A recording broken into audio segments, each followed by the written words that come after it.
Chenro mag twak e od bura mar kaunti ma Homa Bay bende doke wang'e odiechieng' makiny bang' MCAs wuok e yweyo ma gisebedo godo kuom dweche 2. Tend od bura no oyango ni giseikore twak mabiro dhi konyo loko ngima oganda jo Homa Bay. Jafwambo marwa ma Homa Bay Ali Abich ni kod ler mar wachno. MCAs od bura mar adek mar kaunti ma Homa Bay osebedo yweyo chakre dwe mar 12 higa mokalo, kendo tich ariyo jumani iyawo kendo od bura no mondo gidhi nyime gi chenro mag twak kod tije mamoko mag od bura. Spika mar od bura no Julius Gaya oyango ni giseko twage mathoth kod ripode mag komiti mopogore opogore e od bura ma MCAs biro twake chakre kiny. Wadachiwo report on the Budget Appropriations Committee on the CBROP County Budget Review Outlook Paper March 2022-2023. That's a report that is ready. Morito mondo be tabled. Kaito wangi Public Service Administration Committee report on the financial status of the assumption mar governor. Kejingeni kekane governor take over the office. There was a committee manentie. Mono tingo jomane chonka to jomane chedonjo manyien.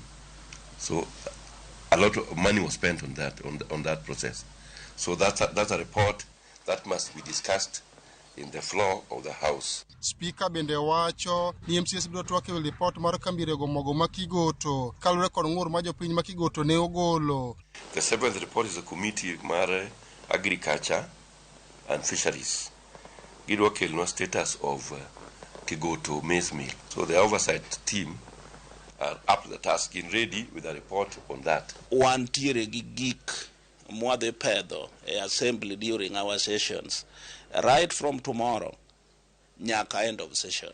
Kama kukumu jodak bende okone MCAs go mondo kedwa jopiny nyime kage yalo e od bura. Gi prioritize gigo manyalo konyo oganda kata migepe madongo machalo kaka mag agriculture, mag pi, mag barabara, nitie gigo manigweyo pending.